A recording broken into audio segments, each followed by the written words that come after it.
વિદ્યાર્થી મિત્રો, હું યસ મોદી આપ સૌનું આત્મનિર્માણ એજ્યુકેશન પોર્ટલ પર હાર્દિક સ્વાગત કરું છું.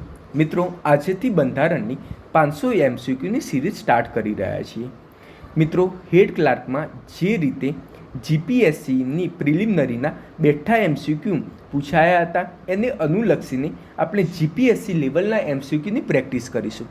હું ગેરંટી આપું છું કે આ મારી સિરીઝમાંથી બેઠા મિનિમમ 10 MCQ પૂછાશે.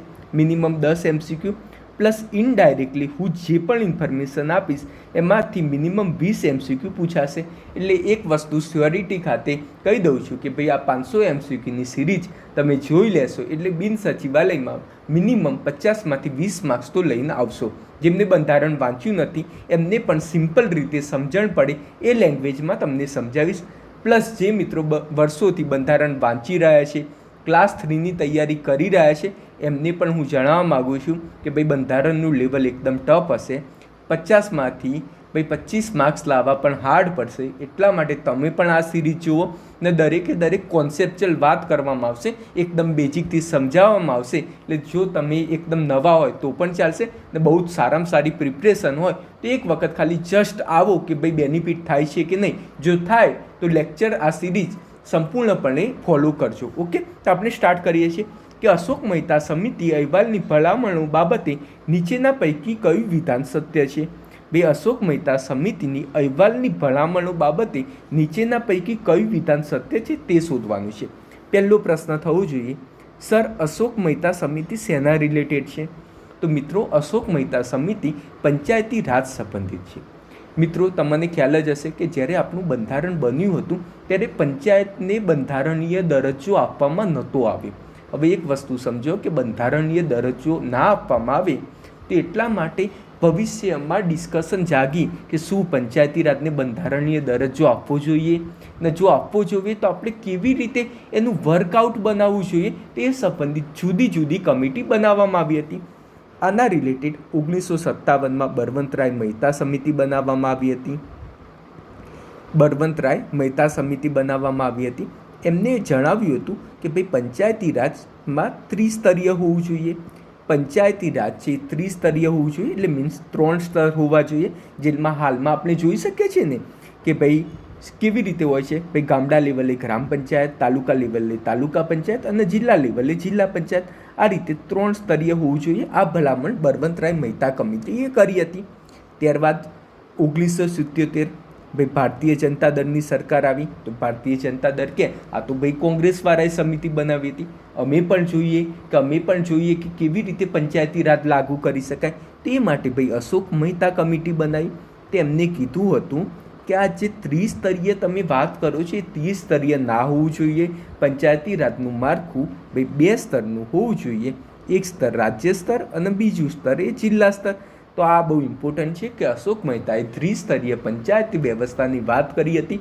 પ્લસ પંચાયતી રાજની ચૂંટણી પક્ષીય ધોરણે થવી જોઈએ. હવે ઘણા બધાને થવું જોઈએ સાહેબ આ પક્ષીય ધોરણ એટલે શું? તો જેમ બીજેપી, કોંગ્રેસ એ રીતે ચૂંટણી થાય છે ને એ રીતે થવી જોઈએ. અત્યારે તમે જુઓ કે અત્યારે પંચાયતી રાજનું માળખું કેવું છે? બે 3 સ્તરીય છે. તમે નીચે ગ્રાઉન્ડ લેવલે જોજો, સરપંચની ચૂંટણી ક્યારેય પક્ષીય ધોરણે નહીં થાય. બીજેપી છે, કોંગ્રેસ છે એ રીતે નહીં થાય. દરેકે વ્યક્તિગત ધોરણે થતી હોય છે. તો આ વસ્તુની ભલામણ ઓલરેડી મેં વાત કરી હતી કે બળવંતરાય મહેતા કમિટીએ કરી હતી, જે ઓલરેડી આજના સમયમાં પણ લાગુ છે. તો આપણે સ્ટેટમેન્ટ જોઈએ કે આ સમિતિએ પંચાયતી રાજની 2 સ્તરીય પદ્ધતિની ભલામણ કરી હતી. ભાઈ સાચી વસ્તુ છે. આને અશોક મહેતા કમિટીએ 2 સ્તરીય પદ્ધતિની ભલામણ કરી હતી. રાજ્ય સ્તરથી નીચેના સ્તર પર જિલ્લો એ સૌપ્રથમ વિકેન્દ્રિત થવો જોઈએ. તો આ પણ સાચી વસ્તુ છે કે ભાઈ એમને જિલ્લા સ્તરને અલગથી એક સ્તર પાડ્યું અને એને વિકેન્દ્રિત કરવાની વાત કરી. હવે તમને અમુક બેઝિક હશે એને ખબર નહીં હોય સાહેબ વિકેન્દ્રીકરણ એટલે શું? તો વિકેન્દ્રીકરણ એટલે ભાઈ દરેક તમારી જોડે જે સત્તા છે એની વહેંચણી નીચલા સ્તર પર કરી દેવી. લાઈક તમે સમજો કે તમે બની ગયા CM બની ગયા. હવે દરેક ડિસિઝન જો તમે પોતાની જાતે લો તો એને કેન્દ્રીયકરણ કહેવાય. પરંતુ તમે અલગ અલગ મિનિસ્ટર બનાવી દીધા, નાણાં મંત્રાલય બનાવી દીધા. હવે નાણાં મંત્રાલય રિલેટેડ કોઈ પણ ડિસિઝન હોય તે નાણાં મંત્રાલયનો અધિકારી લે. તેને શું કર્યું? તમે સત્તાનું વિકેન્દ્રીકરણ કર્યું. તમારી જોડે જે પાવર હતો એ બીજાને આપ્યું. તો એ શબ્દનો અર્થ ભાઈ વિકેન્દ્રીકરણ, સત્તાને બીજાને સોંપી અને એની જે ઈચ્છા હોય એ પ્રમાણે ડિસિઝન લઈ શકે, એને ભાઈ સત્તાનું વિકેન્દ્રીકરણ કહેવામાં આવે છે. હવે જિલ્લા પરિષદ એ કારોબારી મંડળ છે અને જિલ્લા કક્ષાએ આયોજન માટે જવાબદાર છે. તો હવે આમાં એમ લખ્યું છે કે ભાઈ જે જિલ્લા પરિષદ બનાવવામાં આવશે એ કારોબારી મંડળ છે. તો ભાઈ સાચી વસ્તુ છે, તે જિલ્લા કક્ષાએ આયોજન માટે જવાબદાર છે. ભાઈ આ પણ સાચી વસ્તુ છે. હવે પહેલું પ્રશ્ન થાય, સાહેબ આ જિલ્લા પરિષદ એ કારોબારી મંડળ છે એનો મતલબ શું થાય?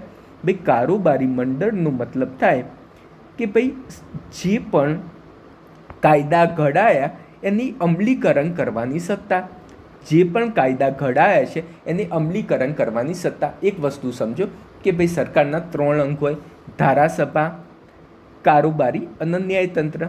ધારાસભાનું કામ શું? ભાઈ કાયદા ઘડવાનું. ભાઈ કારોબારીનું શું? ભાઈ કાયદાનું અમલીકરણ કરવાનું. કારોબારીનું શું કામ? ભાઈ કાયદાનું અમલીકરણ કરવાનું. તો આ જિલ્લા પરિષદની અંદર અધિકારોની અલગ અલગ અધિકારો હોય, અધિકારીઓ જે અલગ અલગ અધિકારીઓ ઓફિસર લોકો એમને બેસાડશે અને એમ કહેશે કે ભાઈ જે પ્રકારે ગવર્મેન્ટે અથવા પંચાયતી રાજ સંબંધિત જે પણ યોજના બનાવી છે એની તમારે ભાઈ ગ્રાઉન્ડ લેવલે અમલીકરણ કરવાનું છે, લાગુ કરવાનું છે.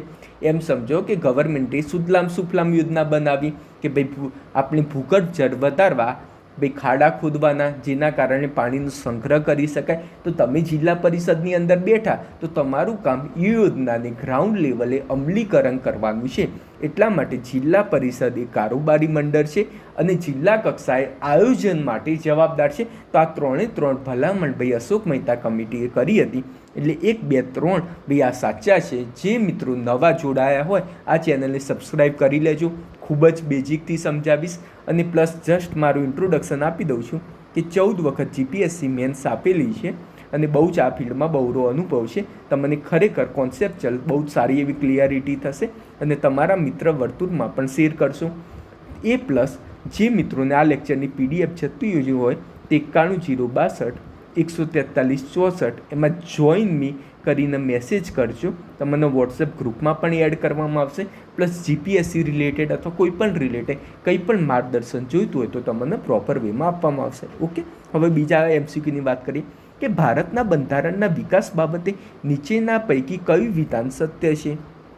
ભાઈ ભારતના બંધારણના વિકાસ બાબતે નીચેના પૈકી કયું વિધાન સત્ય છે એના વિશે વાત કરવાની છે.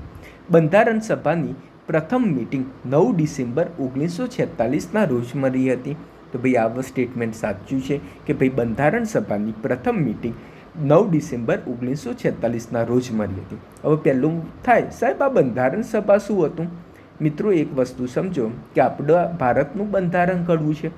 હવે ભારતનું બંધારણ ઘડવું હોય તો અમુક લોકોની સભા તો બનાવવી પડે ને. અમુક જે બ્રિલિયન્ટ લોકો છે, જેને ખરેખર નોલેજ છે, તે લોકોની સભા બનાવવી પડે. તો મિત્રો એ લોકોની સભા બનાવી હતી ને પ્લસ એ સભાની અંદર પ્રોપર રીતે ડિસ્કશન થતી હતી. તે એ સભાની પહેલી જે મિટિંગ હતી એ 9 ડિસેમ્બર 1946ના રોજ થઈ હતી.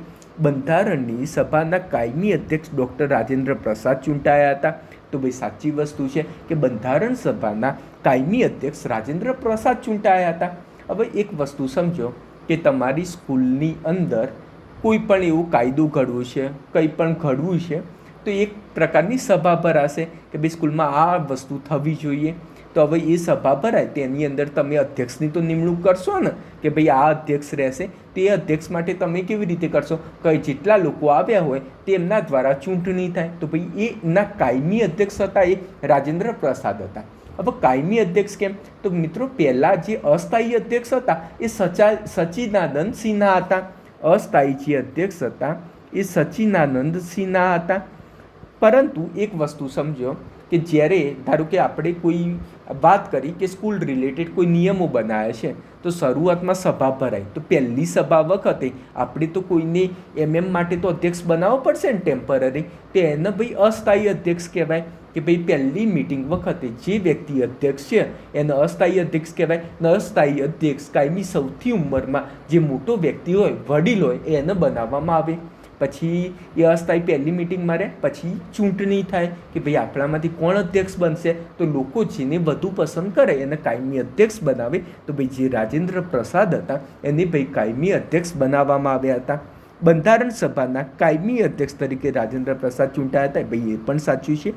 શ્રી રાજગોપાલચારીએ 11 જાન્યુઆરી 1947ના રોજ ઓબ્જેક્ટિવ રિઝોલ્યુશન ઉદ્દેશ પ્રસ્તાવ કર્યો હતો.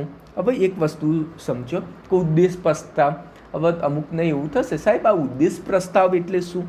તો મીન્સ આપણે આમુખ જોઈએ છીએ ને ભારતનું બંધારણનું આમુખ, એ ઉદ્દેશ પ્રસ્તાવમાંથી જ લેવામાં આવ્યો હતો.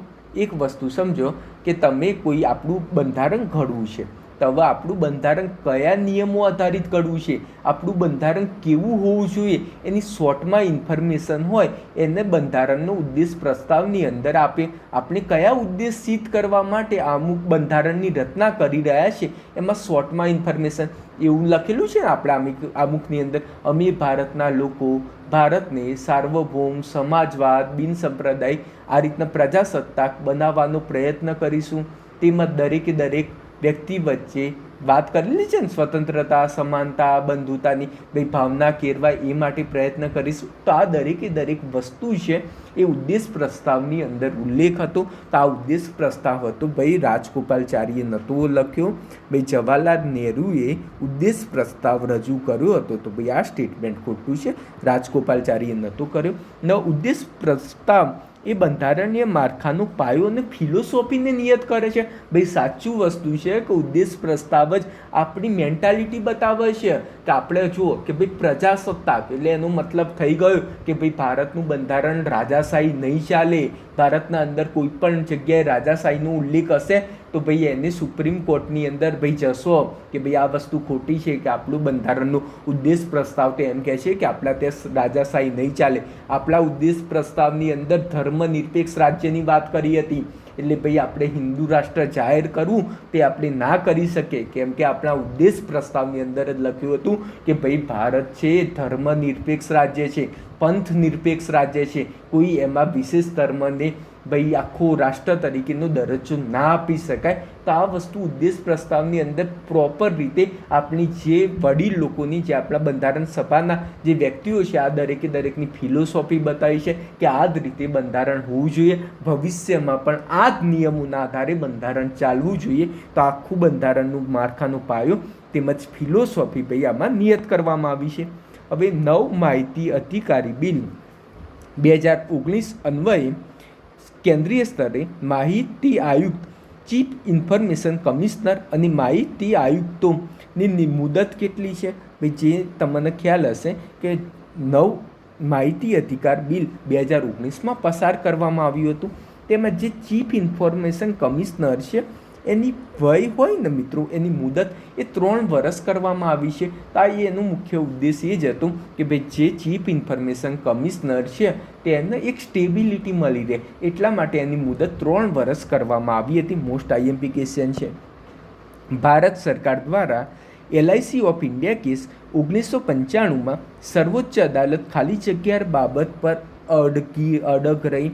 તો ભારત સરકાર વિરુદ્ધ LIC ઓફ ઇન્ડિયા કેસમાં કે ભાઈ અમુક એ ભારતના બંધારણનો અભિન્ન ભાગ છે એ બાબત ઉપર અડી રહી. હવે ઘણા બધા નવા છે સાહેબ, અમુક એ બંધારણનો અભિન્ન ભાગ છે એ શું વસ્તુ કહેવા માગે છે? એક વસ્તુ સમજો કે આપણે બંધારણ બનાવવામાં આવ્યું તો અમુક શું બતાવે છે કે બંધારણની વિચારધારા, ફિલોસોફી બતાવતું હોય છે. હવે લોકોમાં એ વસ્તુ રિલેટેડ પ્રશ્ન થયો કે ભાઈ અમુકની અંદર ભાઈ સુધારો થઈ શકે, અમુકની અંદર કોઈ વર્ડ્સ એડ કરવા હોય તો આપણે કરી શકીએ, કોઈ પણ ચેન્જીસ લાવવું હોય તો લાવી શકીએ. જો અમુક એ બંધારણનો ભાગ હોય તેની અમુકની અંદર ચેન્જીસ આપણે કંઈ પણ લાવવા હોય તો લાવી શકીએ, અને જો અમુક બંધારણનો ભાગ જ ના હોય તો અમુકની અંદર આપણે કોઈ પણ પ્રકારનો ચેન્જીસ ના લાવી શકીએ. ત્યારે ઘણી બધી ડિસ્કશન થઈ. કેશવાનંદ ભારતી કેસની અંદર સૌ પ્રથમ એવી ઇન્ફોર્મેશન આપવામાં આવી, ઓફિશિયલી ડિક્લેર કર્યું હતું કે ભાઈ અમુક એ બંધારણનો ભાગ છે. એ પહેલાં પણ ઘણા બધા કેસની અંદર અમુક કેસની અંદર વાત કરી જ છે કે ભાઈ અમુક એ બંધારણનો ભાગ હતો, પરંતુ જેની અંદર બહુ જ સારામાં સારી શક્તિ મળી કે એક પુરવાર થયું કે બંધારણમાં અમુકની અંદર મૂળભૂત માળખાના સિદ્ધાંત રિલેટેડ ઘણા બધા સિદ્ધાંત આપેલા છે. અમુક એ આપણા બંધારણનો ભાગ છે. અમુકનું હનન થયું તેનો મતલબ આપણા બંધારણનું પણ હનન થયું ગણાશે. તો આ દરેકે દરેક વાતનો ઉલ્લેખ કેશવાનંદ ભારતી કેસમાં થયો હતો. આ જ વસ્તુ ભાઈ આ રિલેટેડ ઘણા બધા આગળ પણ કેસ થયા હતા. નામાં LIC ઓફ ઇન્ડિયા કેસની અંદર થયું હતું કે ભાઈ અમુક એ ભારતના બંધારણનો જ અભિન્ન ભાગ છે. 15માં નાણાં પંચે કરના વિચલન અને નાણાકીય બાબતો માટે ભલામણો આપવાની છે, જે કયા નાણાકીય વર્ષની શરૂઆતથી અમલી બનશે. તો ભાઈ 15માં નાણાં પંચે કરના વિચલન અને નાણાકીય બાબતો માટે ભલામણ આપવાની છે. તે કયા વર્ષથી લાગુ પડશે? એટલે ટૂંકમાં એમ કહે છે કે ભાઈ 15મું નાણાં પંચ એ ક્યારથી લાગુ પડશે? ભાઈ 1 એપ્રિલ 2020થી ભાઈ 15મું નાણાં પંચ લાગુ પડશે. હવે આના રિલેટેડ આપણે બહુ જ મસ્ત ડિસ્કશન કરી લઈએ. 15માં નાણાં પંચના અધ્યક્ષ કોણ હતા? ભાઈ NK સિંઘ હતા 15માં નાણાં પંચ. હવે નાણાં પંચ હોય ને મિત્રો 5 સદસ્યનું બનેલું હોય, એક અધ્યક્ષ હોય અને 4 એના સદસ્ય હોય. આપણા બંધારણની અંદર આર્ટિકલ 280 અંતર્ગત નાણાં પંચની રચના કરવાનો ઉલ્લેખ કર્યો છે. હવે ઘણા બધાને થવું જોઈએ સર આ નાણાં પંચ કેમ બનાવવામાં આવ્યું? તે એક વસ્તુ સમજો કે નાણાં પંચનું કામ પણ પપ્પા જેવું છે. પપ્પા કેવી રીતે કે પપ્પા હોય તો ઘરમાં જુદા જુદા છોકરાઓને અલગ અલગ પૈસાની વહેંચણી કરતું હોય કે અમુક બહુ ઉડાવું હોય તો એનો પપ્પા ઓછા પૈસા આપે કે ભાઈ આ બરાબર કામ નથી કરતો, અને જે બહુ મહેનતું હોય એ છોકરાને વધુ પૈસા આપે. તો નાણાં પંચનું કામ જ એ છે કે જુદા જુદા રાજ્યોને ભાઈ પૈસાની વહેંચણી કરવાનું કામ કરે છે. જે રાજ્યો સારું એવું કામ કરે છે એ લોકોને સારું એવું વળતર આપે છે, સારા એવા પૈસા આપતા હોય છે, ને જે લોકો બરાબર કામ નથી કરતું એને ઓછા પૈસા આપતા હોય છે. તો આ પ્રકારનું એક માળખું હોય છે તે નાણાં પંચ કરતું હોય છે. તો આના રિલેટેડ બે જ ઇન્ફોર્મેશન યાદ રાખવાની છે કે નાણાં પંચનો ઉલ્લેખ કયા આર્ટિકલમાં થયો છે. તો આર્ટિકલ 280માં ઉલ્લેખ છે. બંધારણના આર્ટિકલમાં જે સંસ્થાનો ઉલ્લેખ હોય એને બંધારણીય સંસ્થા કહેવાય. એટલા માટે નાણાં પંચ છે ભાઈ બંધારણની સંસ્થા છે. એમાં કુલ 5 સદસ્ય છે. પંચ એટલે ભાઈ 5 સદસ્ય, એક અધ્યક્ષ પ્લસ 4 સદસ્ય. 15માં નાણાં પંચના અધ્યક્ષ NK સિંઘ હતા. તો આ પણ મોસ્ટ IMP છે. હવે ન્યાયાધીશ KS પુટ્ટાસ્વામી અને અન્ય વિરુદ્ધ ભારત સંઘ તથા બીજાનો નોંધપાત્ર કેસ કે જે 2017માં સર્વોચ્ચ અદાલત દ્વારા નિર્ણિત કરવામાં આવ્યો તે નીચેના પૈકી કઈ બાબત સાથે સંલગ્ન છે? એટલે ટૂંકમાં KS પુટ્ટાસ્વામી કેસ અને અન્ય વિરુદ્ધ ભારત સંઘ વચ્ચે જે 2017માં જે કેસ થયો એ શેના રિલેટેડ હતો? તો ભાઈ રાઇટ ટુ પ્રાઇવસી રિલેટેડ હતું. રાઇટ ટુ પ્રાઇવસી રિલેટેડ આ કેસ હતો. હવે ઘણા બધાને થશે સર આ KS પુટ્ટાસ્વામી કેસ વિશે થોડું ઘણું અમને સમજાવો. તો મિત્રો આ કેસ આધાર કાર્ડ રિલેટેડ હતો. હવે મિત્રો કેવું થયું હતું કે આપણા મોદી ગવર્મેન્ટ તે કે ભાઈ અત્યારે જે અમુક લોકોને રેશન આપવામાં આવતું હોય છે પ્લસ બીજું બધું ઘણી પણ હેલ્પ કરવામાં આવતી હોય છે, તેમાં આધાર કાર્ડ ભાઈ ફરજિયાત કરવામાં આવ્યું. આધાર કાર્ડ ફરજિયાત કરવામાં આવ્યું. ભાઈ તમારે રેશન લેવું હોય તો ભાઈ આધાર કાર્ડ તો તમારે જરૂર જ પડશે. તો નરેન્દ્ર મોદી સરનો ઉદ્દેશ એ જ હતો કે અમુક લોકો ફરજી નામ લખાઈને ભાઈ રેશન લઈ જતા હોય છે, એના કારણે દેશને જેને ખરેખર જરૂરિયાત હોય છે એના સુધી અનાજ પહોંચતું નથી. એટલા માટે ભાઈ આધાર કાર્ડનું લિંકિંગ ભાઈ ફરજિયાત કરાયું. તો એટલા માટે ઘણા બધાએ એવી વાત કરી કે ભાઈ આધાર કાર્ડનું તમે ફરજિયાત લિંકિંગ કરાવો છો તો આધાર કાર્ડની અંદર અમુક ઘણી બધી પર્સનલ ઇન્ફોર્મેશન આપી હોય તો અમારી પર્સનલ ઇન્ફોર્મેશન બહાર માર્કેટમાં જાહેર થઈ જાય. અમને એ વસ્તુ ના ગમે. અમારો તો રાઇટ ટુ પ્રાઇવસીનો અધિકાર છે. અમારા આધાર કાર્ડ આપવું હોય તો જ આપી શકીએ. આ રીતે ગવર્મેન્ટ ફરજી ના કરી શકાય, ફરજિયાત ના કરી શકે. એ જ માટે KS પુટ્ટાસ્વામી કેસ થયો હતો. KS પુટ્ટાસ્વામી વર્સિસ ભારત સંઘનો કેસ હતો. ના રાઇટ ટુ પ્રાઇવસી એટલે ભાઈ તમારી જે અંગતતાનો અધિકાર જે આપણને આર્ટિકલ 21 અંતર્ગત મળ્યો છે એના વિશેની ભાઈ વાત કરવામાં આવી હતી. ઓકે. નવા મિત્રો એવું નથી કહેતો કે માર્કેટમાં ઘણા બધા લોકો MCQ વાંચવાવાળા આવતા હોય છે જેને ખરેખર બેઝિક નોલેજ નથી હોતું. તે એક વખત જસ્ટ ક્રોસ ચેકિંગ કરીને જે વ્યક્તિએ જીવનમાં કંઈ કર્યું હોય એના જ લેક્ચર સાંભળવા, નહીં તો લાઈફમાં મેં ઘણા બધા વાંચવાવાળા લોકો જોયા છે, ખરેખર બહુ દુઃખ થાય છે, જેમને પોતે જ લાઈફમાં કંઈ કર્યું નથી હોતું, પોતાના લાઈફમાં અંધેરા હોય છે અને તમને પ્રકાશ આપવાની વાત કરતા હોય તો ક્યારેય આ વસ્તુ પોસિબલ નહોતું. શિદ્દતથી મહેનત કરવી હોય, ખરેખર ભણવું હોય તો મારા જોડે આવજો, ખરેખર બહુ સારું એવું તમને બેનિફિટ થશે. તમે મારા ટાઈમમાં જે આવે તો ક્યારેય તમારો ટાઈમ વેસ્ટ નહીં થાય. નીચેના પૈકી કઈ બાબતે સંસદીય પ્રણાલીની ગુણવત્તા નથી? નીચેના પૈકી કઈ બાબત એ સંસદીય પ્રણાલીની ગુણવત્તા નથી? તો મિત્રો, બે સરકારના સ્વરૂપ હોય છે, એક પ્રમુખશાહી પ્રણાલી ને એક સંસદીય પ્રણાલી. જે પ્રમુખશાહી પ્રણાલી છે મિત્રો, એ યુએસએમાં ચાલે છે, જ્યારે ભારત અને બ્રિટનની અંદર સંસદીય પ્રણાલી ચાલે છે, સંસદીય પ્રણાલી.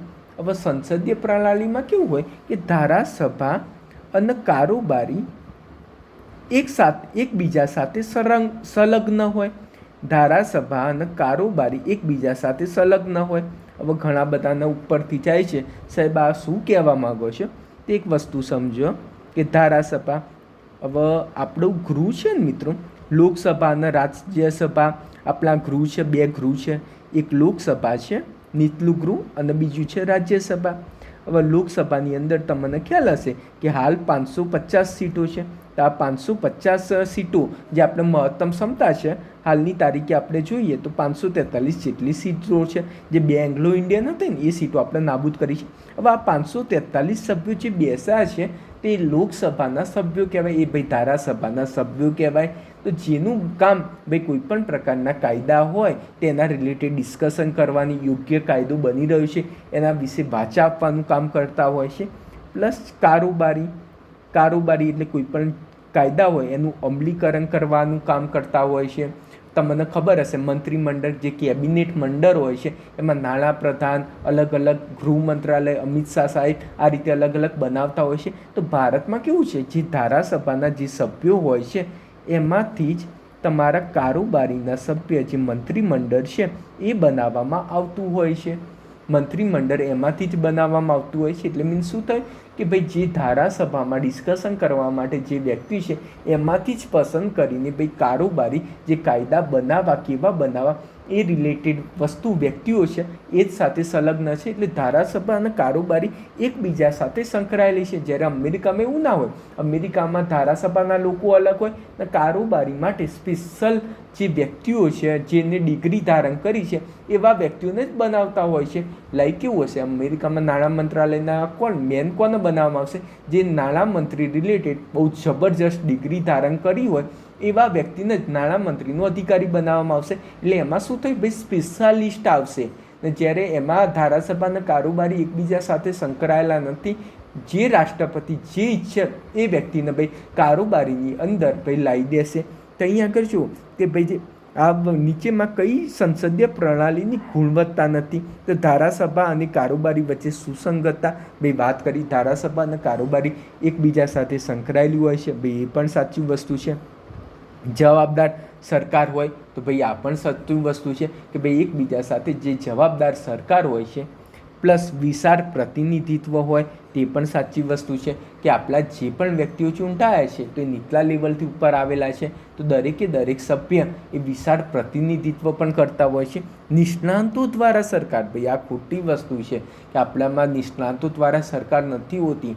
ભાઈ આપણા નરેન્દ્ર મોદી સરકારના જે કારોબારી બહારથી ચૂંટવા હોય તે રીતે ના ચૂંટી શકે, અને જે ધારાસભાની અંદર જે વ્યક્તિ સિલેક્ટ થયેલા છે અથવા કોઈ એની સીટ ખાલી કરીને બેસાડે એવા લોકોને જ કરી શકે, કોઈ સ્પેશિયલિસ્ટ વ્યક્તિને ના કરી શકે. એટલે નિષ્ણાંતો દ્વારા સરકાર ભાઈ આનું અંગ નથી. આ લેવલ જીપીએસસીનું છે ને હું ગેરંટી મારું છું તમારા જે મિત્રો તૈયારી કરતા હોય આ એમસીક્યુ કહો 100%નો મતલબ શું છે એ જ ખ્યાલ નહીં હોય. ઓકે, નીચેના પૈકી કયો સંસ્થાનીય અધિનિયમ ભારતમાં સંસદીય પ્રણાલી દાખલ કરવા માટે જાણીતો છે? તો ભાઈ જે 1853નો ચાર્ટર અધિનિયમ છે એ ભારતમાં સંસદીય પ્રણાલી દાખલ કરવા માટે ભાઈ જાણીતો છે. તો ભારતમાં સંસદીય પ્રણાલી હોવી જોઈએ, મેં આગળ સમજાવ્યું એ હોવું જોઈએ. આપણે કયા અધિનિયમથી લાગુ કરવામાં આવ્યું છે? તો ભાઈ જે 1853નો જે ચાર્ટર અધિનિયમ છે એના પરથી ભાઈ સંસદીય પ્રણાલી ભાઈ દાખલ કરવામાં આવેલી છે. ઓકે, આ બંધારણના MCQ હતા. મજા આવતી હોય તો કોમેન્ટ બોક્સમાં અંદર બહુ જ મજા આવી એવું લખી નાખજો, પ્લસ લાઈક પણ કરજો અને તમારા મિત્ર વર્તુળમાં શેર પણ કરજો. ભારતના સંવિધાનના આમુખમાં કયા સંવિધાનના સુધારાથી અમુક બાબતો ઉમેરવામાં આવી? તો ભાઈ 42માં બંધારણીય સુધારાથી ભાઈ ભારતના આમુખની અંદર અમુક વસ્તુ ઉમેરવામાં આવી. તો આમાં મેં વાત કરી હતું ને કે ભાઈ આપણે એવી ચર્ચા થઈ હતી કે ભાઈ આમુખ એ બંધારણનો અંગ છે કે નહીં, તો પછી સાબિત થઈ ગયું હતું કે ભાઈ આમુખ એ બંધારણનો ભાગ છે. એટલા માટે આમુખની અંદર પણ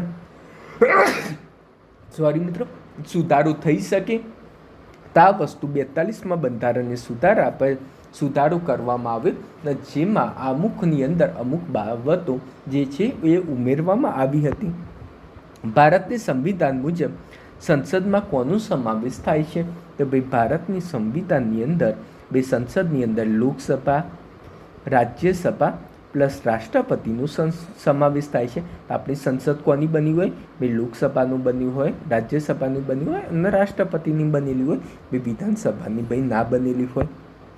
ભારતના સંવિધાનમાં જે હકો આપવામાં આવે છે તેનો અમલ કરવા માટેના ઉપાયો કઈ કલમમાં દર્શાવવામાં આવેલું છે? તો ભાઈ આર્ટિકલ 32ની અંદર આપણને જે હકો આપ્યા છે એ હકો આપણને પ્રાપ્ત ના થાય તો ભાઈ આ જે બંધારણીય ઇલાજોનો અધિકાર છે તો એ અંતર્ગત તમે કોઈ પણ ફરિયાદ કરી શકો છો. તો આર્ટિકલ 32 અંતર્ગત ભાઈ આપણને આ ટાઈપનો હક આપવામાં આવ્યો છે. શોષણ સામેનો હક કે જેમાં નાના બાળકોને કારખાના કે ખાણમાં કામે રાખવા સામે મનાઈ કરવામાં આવેલ છે. તે જોગવાઈ ભારતના સંવિધાનમાં કયા આર્ટિકલમાં વાત કરવામાં આવી છે? એટલે મીન્સ ભાઈ બાળકોનું શોષણ નહીં કરવાનું આ સંબંધિત વાત કયા આર્ટિકલમાં કરવામાં આવેલી છે? તો ભાઈ આર્ટિકલ 24ની અંતર્ગત કરવામાં આવી છે. આર્ટિકલ 24ની અંતર્ગત આ જોગવાઈ માટે કરવામાં આવેલી છે. ભારતના સંવિધાનની કલમ 51 કઈ બાબતની જોગવાઈ કરી છે? તો ભાઈ ભારતની કલમ જે બંધારણની કલમ 51 ભાઈ મૂળભૂત ફરજોની જોગવાઈ કરી છે. ભારતમાં કુલ મૂળભૂત 11 ફરજોનો સમાવેશ કરવામાં આવ્યો છે. ઓકે, તો આ 11 ફરજોનો સમાવેશ કરવામાં આવ્યો છે ને ભાગ 4 આપણે એની અંતર્ગત 51 આનો સમાવેશ કરવામાં આવ્યો છે. રાજનીતિના માર્ગદર્શક સિદ્ધાંતો કોઈ ન્યાયાલયથી અમલ કરાવી શકાશે નહીં, છતાં આ સિદ્ધાંતો દેશના વહીવટમાં મૂળભૂત છે. કાયદો કરતી વખતે આ સિદ્ધાંતોને લાગુ કરવી રાજ્યની ફરજ છે. આ જોગવાઈ ભારતના કયા આર્ટિકલમાં ભાઈ કરવામાં આવી છે? તો આર્ટિકલ 37. હવે સમજીએ કે ભાઈ આર્ટિકલ 37ની અંદર ઉલ્લેખ કરવામાં આવ્યો છે કે ભાઈ રાજનીતિના માર્ગદર્શક સિદ્ધાંતની અંદર ભાઈ ભાગ 4ની અંદર ભારતના બંધારણ ભાગ 4 જેમાં આર્ટિકલ 36થી 51ની અંદર જે જોગવાઈ કરવામાં આવી છે આ દરેક જોગવાઈને કોઈ પણ વ્યક્તિ ભાઈ જે સર્વોચ્ચ અદાલતમાં ભાઈ લાગુ કરવા માટે રાજ્યને ફરજિયાત નહીં કરી શકે. એક વસ્તુ સમજો, યુનિફોર્મ સિવિલ કોડ આર્ટિકલ 44 અંતર્ગત ભાઈ યુનિફોર્મ સિવિલ કોડની વાત કરવામાં આવી છે. સમાન દીવાની કાયદો એટલે ભાઈ દરેક વ્યક્તિ માટે ભાઈ લગ્ન સંબંધિત કાયદો હોવો જોઈએ, લગ્ન સંબંધિત નિયમો હોવા જોઈએ, ભાઈ એક જ હોવા જોઈએ. પરંતુ ભારતની અંદર તો મુસલમાન માટે લગ્ન સંબંધિત નિયમો, વારસાની પ્રથા અલગ છે, હિન્દુઓ માટે અલગ છે. તો આ વસ્તુ શું થાય કે ભાઈ આપણા બંધારણની અંદર ભાગ 4ની અંદર તો એવી વાત કરી છે કે યુનિફોર્મ સિવિલ કોડ હોવો જોઈએ, પરંતુ હજી સુધી ક્યાં લાગુ થયું છે? એટલા માટે એમ લખાય છે કે ભાઈ ભાગ 4ની અંદર ભાઈ વસ્તુ તો વાત કરી છે કે રાજ્ય આવો પ્રયત્ન કરશે યુનિફોર્મ સિવિલ કોડ લાવવાનો, પરંતુ જો તમને એ વસ્તુ ના મળે તો તમે સુપ્રીમ કોર્ટમાં જઈને ફરિયાદ કરી ના શકો. જેમ કે રોજગારનો અધિકાર, રોજગારના અધિકાર રિલેટેડ પણ આ ભાગ 4ની અંદર વાત કરવામાં આવી છે. પરંતુ જો તમને રોજગાર ના મળે તો તમે સુપ્રીમ કોર્ટમાં જઈને આવો કે ભાઈ હું તો બેરોજગાર છું, તો સુપ્રીમ કોર્ટ કહે ભાઈ અમે શું કરીએ કે ભાઈ રાજ્યની જવાબદારી છે કે તને રોજગાર મળે એ દિશામાં પ્રયત્ન કરશે. ના મળ્યો તો એમાં મારે કંઈ લેવા દેવા નહીં. એ માટે હું એમ ના કહી શકું કે રાજ્ય તમે આને આ વ્યક્તિને ભાઈ જોબ આપો એટલે આપો જ. આ વસ્તુ મારા હાથમાં નથી. તે વસ્તુ છે કે ભાઈ આનું જે પણ વસ્તુ નિયમો આપેલા છે એ રાજ્યની જવાબદારી છે, પરંતુ તમે સુપ્રીમ કોર્ટની અંદર રોઈ ના શકો કે આ વસ્તુ થવી જ જોઈએ, એ વસ્તુ તમે ના કરી શકો. ઓકે, આનો ઉલ્લેખ આર્ટિકલ 37 અંતર્ગત કરવામાં આવ્યો છે. સંઘના સંરક્ષણ દળોની સર્વોપરી આધિપત્ય રાષ્ટ્રપતિમાં નિહિત થશે અને તેના અમલનું નિયમન કાયદાથી થશે. આ જોગવાઈ કયા આર્ટિકલમાં આવેલું છે? તો સંઘના સંરક્ષણ દળોનું સર્વોપરી આધિપત્ય રાષ્ટ્રપતિમાં નિહિત હશે. તો આપણા જેટલા ત્રણેય દળ છે, ભાઈ ભૂમિદળ, નૌકાદળ, હવાઈદળ, આ ત્રણનો મેન અધિકારી છે એ રાષ્ટ્રપતિ રહેશે. આવું આર્ટિકલ 54(1) અંદર આ પ્રકારની જોગવાઈ કરવામાં આવેલી છે કે ભાઈ આ પ્રકારની જોગવાઈ આર્ટિકલ 54(1) વાત કરવામાં આવી છે કે આપણા ત્રણ સેનાનો પ્રમુખ હશે એ ભાઈ રાષ્ટ્રપતિ હશે. ઓકે, હવે નીચેના વાક્યો ચકાસો કે રાજ્યના રાજ્યપાલને રાષ્ટ્રપતિ પોતાની સહી સિક્કાવાળા આદેશ પત્રથી નિમશે. તો ભાઈ આ પણ સાચી વસ્તુ છે કે રાજ્યપાલ. હવે એક વસ્તુ સમજો કે ભારતમાં કેવું હોય છે કે રાજ્યપાલ કોને બનાવવા? એ ભાઈ રાષ્ટ્રપતિ નિમણૂક કરતી હોય છે. ભાઈ રાષ્ટ્રપતિ નિમણૂક કરશે કે ભાઈ ભારતમાં કયા રાજ્યને કોને રાજ્યપાલ બનાવો. જેમ આનંદીબેન પટેલ છે, તો આનંદીબેન પટેલ વચ્ચે તમને ખ્યાલ હશે કે એમપીના રાજ્યપાલ એમને બનાવ્યા હતા. તો હવે આનંદીબેન પટેલના ભાઈ એમપીના રાજ્યપાલ બનાવવું છે એ કોણ ડિસાઇડ કરશે? તો ભાઈ આપણા રાષ્ટ્રપતિ ડિસાઇડ કરશે. તેટલા માટે રાષ્ટ્રપતિ પોતાના સહી સિક્કાવાળા આદેશપત્રથી આ પ્રકારની નિમણૂક કરશે. રાજ્યપાલ રાષ્ટ્રપતિની મરજી હોય ત્યાં સુધી હોદ્દો ધરાવશે. હવે રાજ્યપાલ રાષ્ટ્રપતિની મરજી હોય ત્યાં સુધી હોદ્દો ધરાવશે. સાચી વસ્તુ છે આ પણ કે ભાઈ રાજ્યપાલની જ્યાં સુધી રાષ્ટ્રપતિની જ્યાં સુધી ઈચ્છા હશે ત્યાં સુધી એ રાજ્યના રાજ્યપાલ બનાવી રાખશે. રાષ્ટ્રપતિને એવું થશે કે બરાબર આ કામગીરી નથી કરતો તો ભાઈ એને હોદ્દા પર હટાવી શકશે. ભારતના નાગરિક 35 વર્ષની ઉંમર પૂરી કરી હોય તેવા વ્યક્તિઓ જ રાજ્યપાલ બની શકે. તો ભાઈ આ પણ વાત સાચી છે કે ભાઈ 35 વર્ષ તો તમારે મિનિમમ હોવું જોઈએ. હવે આ રિલેટેડ ઉંમર રિલેટેડ વાત કરું ભાઈ તમારે લોકસભાના સભ્ય બનવું હોય ને મિત્રો તો 25 વર્ષ ઉંમર જોઈએ.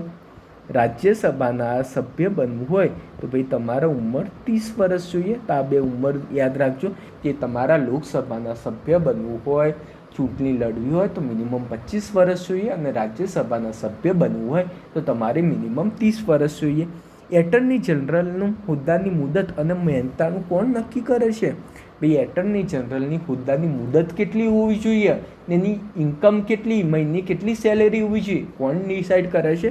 તો ભાઈ આ પણ વસ્તુ ભાઈ ભારતના જે રાષ્ટ્રપતિ છે એટર્ની જનરલની જે પણ મુદત અને મહેનતાણું નક્કી કરતા હોય છે. નીતિ આયોગની રચના કઈ રીતે કરવામાં આવેલી છે? તો ભાઈ નીતિ આયોગની રચના કેન્દ્રીય મંત્રીમંડળના ઠરાવથી કરવામાં આવેલી છે. હવે બહુ જ મસ્ત વાત કરું, પહેલાં આપણા ત્યાં શું હતું? આયોજન પંચ હતું. આયોજન પંચ આપણે યોજના કેવી રીતે લાગુ કરવી તમને ખબર હશે ને, પંચવર્ષીય યોજના બનાવતા હતા. એમાં ઘણું બધું ડિસાઇડ કરતા હતા કે આપણે કયા સેક્ટરમાં કેવી રીતે ભાર કરવો, ફોકસ આપવું. તો અત્યાર સુધી આયોજન પંચ કરતા હતું કામ, પરંતુ એમાં કેન્દ્રીયકરણ વધુ હતું. એટલે મીન્સ જે પણ સત્તા હોય એ કેન્દ્રીય કક્ષાએ વધુ હતા.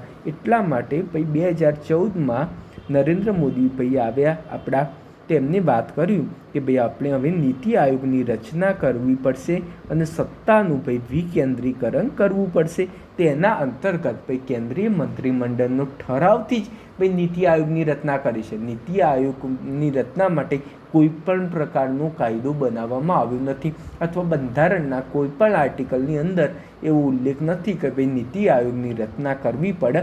આ વસ્તુ કેન્દ્રીય મંત્રીમંડળનો ઠરાવ પસાર કરીને ડાયરેક્ટ આ સંસ્થાની રચના કરી છે. પંચાયતોની સત્તા અધિકારની જોગવાઈઓ ભારતના બંધારણની કઈ કલમમાં દર્શાવેલ છે? તો પંચાયતોની સત્તા અધિકાર અને જવાબદારીની જોગવાઈ 243G અંતર્ગત છે. 243D અંતર્ગત પંચાયતોમાં જે અનામત આપવામાં આવે એના વિશેની વાત કરેલી છે. 243K અંતર્ગત પંચાયતોની જે ચૂંટણી થતી હોય એના રિલેટેડ વાત કરવામાં આવેલી છે. આ દરેક આર્ટિકલ યાદ રાખી લેજો, એકદમ સિમ્પલ છે. આમાં કંઈ મોટા કંઈ લોજિક હોતા નથી, તે એકદમ દર વખતે આ પૂછાશે. પંચાયતી રાજની સંસ્થાઓની ચૂંટણી કોણ કરે છે?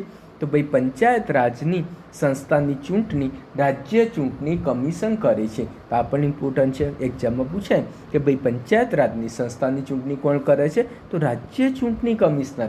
અમુક લોકો ડાયા થઈને એમ કહેશે કે ભાઈ જે આપણા મેન ચૂંટણી પણ છે ને એ પંચાયતી રાજની ચૂંટણી કરે. ભાઈ એવું ના હોય. પંચાયત માટે રાજ્ય ચૂંટણી પંચની રાજ્ય જે ચૂંટણી કમિશન છે એની અલગથી જોગવાઈ કરે છે. એ જ પંચાયતી રાજ સંબંધિત જેટલી પણ ચૂંટણી છે એ કરશે કામ. હવે નાણાં આયોગ વિશેની વાત કરાય છે. નાણાં આયોગની જોગવાઈ કલમ 285માં કરવામાં આવી છે. ભાઈ ખોટી વસ્તુ છે. ભાઈ નાણાં આયોગની રચના તો ભાઈ આર્ટિકલ 280 અંતર્ગત કરવામાં આવી છે. મેં ઓલરેડી વાત કરેલી હતી. નાણાં આયોગની મુદત ભાઈ 5 વર્ષ હોય છે. ભાઈ સાચી વસ્તુ છે. એ નાણાં આયોગ બનાવવામાં આવે, જે નાણાં પંચ બનાવવામાં આવે એની મુદત 5 વર્ષની હોય છે. તેમજ માનનીય રાષ્ટ્રપતિશ્રી અને 4 સભ્યોની નિમણૂક કરશે. તો આ પણ સાચી વસ્તુ છે કે રાષ્ટ્રપતિ એક અધ્યક્ષ પ્લસ 4 સભ્યોની ભાઈ નિમણૂક કરશે. મેં ઓલરેડી વાત કરી હતી. પંચ એટલે ભાઈ 5 સદસ્યોની બનેલું હોય એને પંચ કહેવાય. ચૂંટણી વિષયક બાબતમાં ન્યાયાલયોની દરમિયાનગીરી ઉપર પ્રતિબંધ અંગેની જોગવાઈ ભારતના કયા બંધારણમાં જોગવાઈ કરવામાં આવેલી છે? તો ચૂંટણી વિષયક બાબતોમાં ન્યાયાલયોની દરમિયાનગીરી ઉપર પ્રતિબંધ આર્ટિકલ 329માં વાત કરવામાં આવી છે. ભાઈ ચૂંટણી વિષયે કોઈ પણ વાત થાય એમાં ન્યાયાલયને વચ્ચે નહીં પડવાનું, આ વસ્તુ આપણા બંધારણના આર્ટિકલ 329 અંગે વાત કરવામાં આવેલી છે. રાજ્ય સેવા આયોગના પગાર ભથ્થા અને અન્ય ખર્ચા કોના ખાતે આ ઉઘરાવવામાં આવે છે? એટલે રાજ્ય સેવા આયોગ એટલે ભાઈ આપણે અત્યારે જીપીએસસી છે એને શું કહેવાય? ભાઈ રાજ્ય સેવા આયોગ કહેવાય. તો ભાઈ એના ખર્ચા હોય એ કોણ ઉઠાવે? તો આપણા રાજ્ય સરકારનું જે એકત્રિત ફંડ હોય એમાંથી હોય. દિનેશ ડાસા સાહેબને ભાઈ પગાર મળવો હોય તો આપણું રાજ્ય સરકારનું જે એકત્રિત ફંડ હોય એમાંથી ભાઈ એ સાહેબને પગાર મળતો હશે. હવે કેન્દ્રીય સત્કર્તા આયોગની પ્રથમ સ્થાપના 1964માં થઈ હતી. ભાઈ સાચી વાત છે. 2003ના વર્ષમાં સંસદ દ્વારા કાયદો બનાવીને આ આયોગની રચના કરેલ હતી. તો ભાઈ સાચી વસ્તુ છે. 2003માં ભાઈ જે પ્રકારે કાયદો બનાવ્યો એ પ્રમાણે વસ્તુ આ રચના થયેલી હતી.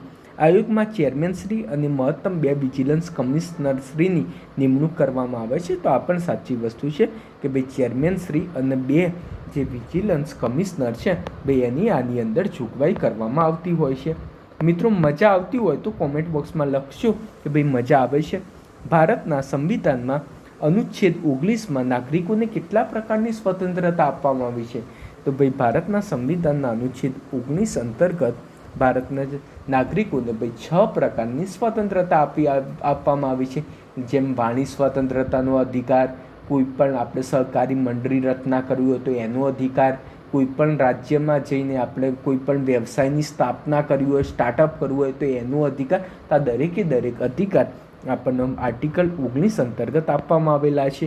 ભારતના સંવિધાનમાં કયા અનુચ્છેદમાં જોગવાઈ છે કે રાજનીતિના માર્ગદર્શક સિદ્ધાંતો દેશના રાજ્ય વહીવટમાં મૂળભૂત છે અને કાયદા કરતી વખતે આ સિદ્ધાંતો લાગુ કરવાની ફરજ ભાઈ રાજ્યની ફરજ રહેશે? તો આર્ટિકલ 37 અંતર્ગત જે રાજનીતિના માર્ગદર્શન સિદ્ધાંતો એ મૂળભૂત છે એ ઓલરેડી આપણે એક્ઝામમાં પૂછાયો હતો. આ પ્રશ્ન રિપોર્ટ થયો હતો. ભારતના સંવિધાનમાં મૂળ કેટલી મૂળભૂત ફરજનો સમાવેશ થયેલો હતો? તો આમાં 99% લોકો ખોટી કરીને આવશે કે ભાઈ ભારતના બંધારણના મૂળની અંદર તો ભાઈ 10 જ મૂળભૂત ફરજની વાત કરવામાં આવી હતી ને પાછળથી 11મા નંબરની મૂળભૂત ફરજ ઉમેરવામાં આવી હતી. તો આ ટાઈપના પ્રશ્નમાં કન્ફ્યુઝ ના થતા કે ભાઈ ભારતના સંવિધાનમાં મૂળ 10 મૂળભૂત ફરજોનો ઉલ્લેખ કરવામાં આવેલો છે. નાણાકીય કટોકટી તો ભારતના સંવિધાનના અનુચ્છેદ 370 અંતર્ગત ભાઈ નાણાકીય કટોકટીની વાત કરી છે. ભાઈ સાચી વસ્તુ છે.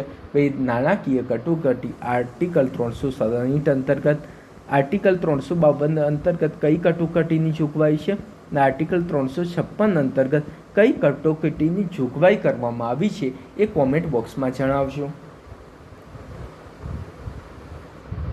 નાણાકીય કટોકટીની આ ઉદ્ઘોષણા સંસદના દરેક ગૃહ સમક્ષ મૂકવાની રહેશે.